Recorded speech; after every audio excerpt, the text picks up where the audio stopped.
Assalamualaikum warahmatullahi wabarakatuh. Alhamdulillah wassalatu wassalamu ala rasulillah wa ala alihi wa ashabihi wa man tabi'ahum bi ihsanin ila yaumiddin. Untuk bahas perkara agama edisi kelima ini, Ana pribadi tertarik untuk membahas tentang kredit. Karena banyak salah faham dari masyarakat kita dalam memaknai kredit. Ketika masyarakat ditanya kredit, mendengar kredit, yang mendominasi di pikiran dia adalah riba. Kredit itu riba. Kredit riba, kan begitu. Maka kita harus membenarkan atau meluruskan persepsi masyarakat Indonesia ini. Ya. Saya katakan, kredit itu tidak riba jika dilakukan dengan benar. Langsung saja kita bahas. Dalam fikih muamalah itu ada bab yang berbunyi bai'ut taqsid. Yang artinya apa? Yang artinya adalah penjualan kredit. Penjualan dengan cara kredit. Perlu kita ketahui bersama, ya. Taksid secara bahasa artinya adalah bagian atau part, ya, atau juz dan lain-lain. Dari segi istilah, maka diartikan apa? Penjualan barang dengan pembayaran tertunda atau terangsur dengan harga lebih mahal daripada harga cash. Jelas ya? Penjualan barang dengan pembayaran tertunda atau terangsur dengan harga lebih mahal daripada harga cash. Biar lebih jelas, maka Ana berikan contoh-contoh, gambaran mana kredit yang halal dan kredit yang tidak halal. Contoh yang pertama, A menjual mobil ke pihak B dengan harga cash 50 juta, kredit 70 juta. Kemudian si B memilih harga kredit 70 juta. Maka si B mengangsur kredit dengan angsuran per bulan kepada pihak A langsung tanpa perantara. Itu boleh, ya. Anda ulangin sekali lagi. A menjual mobil dengan harga cash 50 juta, dengan harga kredit 70 juta. Kemudian B, karena tidak mempunyai uang cash 50 juta, maka dia harus mengambilnya kredit. Kemudian si B mengambil mobil tersebut, membeli mobil tersebut dengan harga kredit dan menyicil langsung ke pihak A, ya, sebagai pemilik mobil dengan angsuran bulanan. Maka ini boleh, halal. Karena akad di sini itu namanya akad piutang, ya, piutang atau hutang, ya. Maka ini boleh. Poinnya apa? Poinnya adalah transaksi pembelian dan pembayaran langsung kepada pemilik barang. Ana bacakan. Poinnya adalah transaksi pembelian, ya, B membeli mobil dan pembayarannya B membayar angsuran langsung kepada pemilik barang. Pembeliannya dari A, bayarnya pun, angsurnya pun ke A. Maka ini boleh. Ada lagi gambar yang kedua. A menjual mobil cash 50 juta, kredit 70 juta. Tapi kalau kredit dia harus membayar uang muka. Jadi uang muka 20 juta. Sisanya 70 dikurangi 20 berapa? 50. Sisanya 50 juta itu dibayarkan secara berangsur atau kredit, kan begitu. Ya, menjual mobilnya kepada si B. Si B tidak mempunyai uang 50 juta. Berarti opsinya apa? Opsinya harus membeli kredit. Tetapi si A mensyaratkan kalau mau kredit, ya uang mukanya dulu aja deh 20 juta misalnya. Sisanya 50 juta nggak apa-apa ente kredit. Karena anak butuh duit 20 juta misalnya. Ternyata si B juga tidak mempunyai uang 20 juta. Sedangkan dia membutuhkan mobil itu juga misalnya. Terus apa yang harus dilakukan B? Yang harus dilakukan B adalah menghubungi C. Dengan lafadz apa? Dengan lafadz ente beli cash, nanti jual ke ana kredit. Si B bilang ke C, karena nggak punya uang, ente beli mobil itu cash 50 juta, nanti ente jual ke ana dengan harga kredit 70 juta. Kemudian si C membeli, ingat, membeli mobil ini dengan harga cash 50 juta. Berarti mobil ini menjadi milik si C. kepemilikan mobil ini berpindah kepada si C.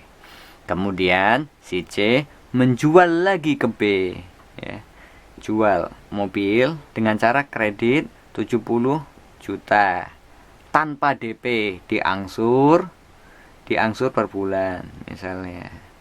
Ini boleh, ini juga boleh dan halal. Tidak ada riba di situ. Karena di situ apa? Di situ akadnya adalah hutang. Yang sebelumnya si A mau menawarkan ke B dan B kepengen beli, tapi karena tidak mempunyai uang, makanya transaksinya gagal. Tapi karena B itu membutuhkan mobil ini, maka si B menghubungi C untuk membeli mobil itu dengan harga 50 juta cash.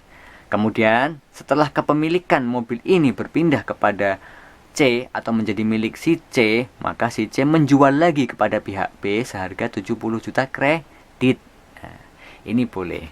Berarti poinnya apa di sini? Poinnya adalah pihak C harus membeli barang dulu baru menjual. Anda bacakan.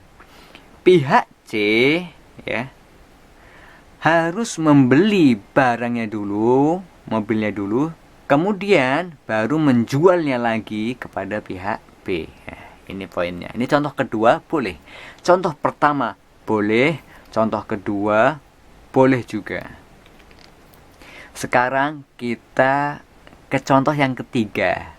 Contoh ketiga ini adalah haram. Contoh ketiga.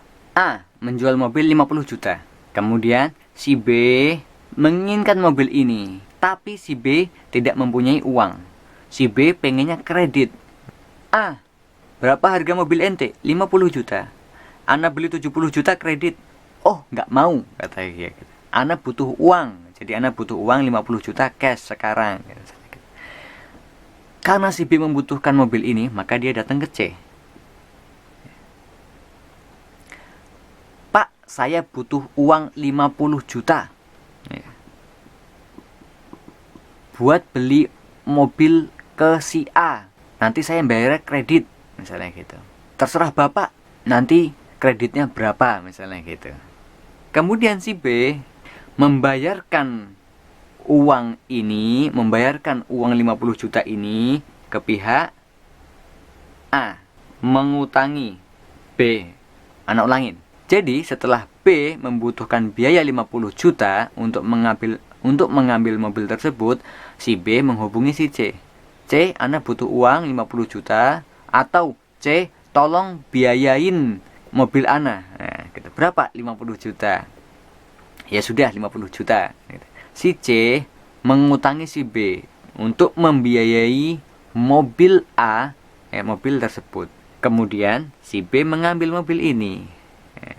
Tapi dia melakukan pencicilan ke si C 70 juta. Ini tidak boleh, ya. Karena apa? Hutangnya 50 juta, bayarnya 70 juta. Nah, si C menghutangi B untuk membiayai mobil ini berapa? 50 juta. Tapi si B membayar ke C berapa? 70 juta kredit. Maka di sini hukumnya apa? Haram atau sama dengan riba. Paham nggak? Terus bedanya apa dong dengan contoh yang kedua? Contoh kedua, si C itu membeli mobilnya si A. Nah, jadi kepemilikan mobil ini berubah menjadi milik C. Baru kemudian menjualnya ke pihak B. Kan begitu. Ini contoh yang kedua, halal. Sama dengan piutang, hutang. Tapi contoh yang ketiga, si C tidak membeli mobil tersebut, tapi dia membiayai. Oke. Menghutangi, kata lainnya menghutangi. Karena ribet. Kalau Ana beli dulu, ribet. Ana biayain aja. Jadi dia membiayai 50 juta, tapi si B membayar kredit ke mobil tersebut ke C 70 juta. Padahal si B belinya ke A, tapi uangnya ngutang ke C. Paham ya? Poinnya apa? Haram. Karena apa? Karena akad B dan C adalah hutang, ya, bukan jual beli. Karena C tidak membeli barang tersebut terlebih dulu. Paham ya? Anda bacakan.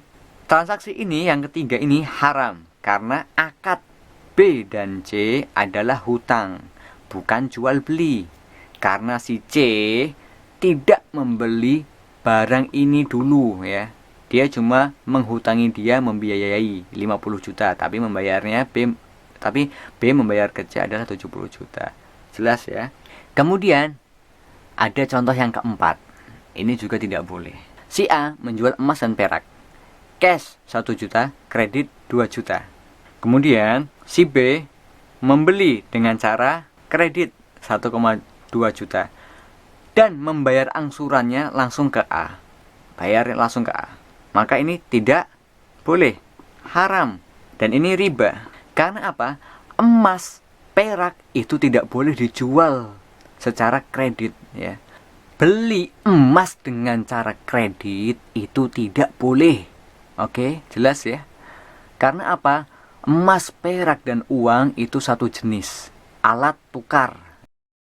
Sama juga misalnya si B misalnya seperti yang tadi menghubungi C, kemudian C membayarkan kepada A untuk emas tersebut, itu juga tidak boleh ya. Poinnya adalah di sini apa berarti? Poinnya adalah emas dan perak tidak boleh dibeli dengan cara kredit.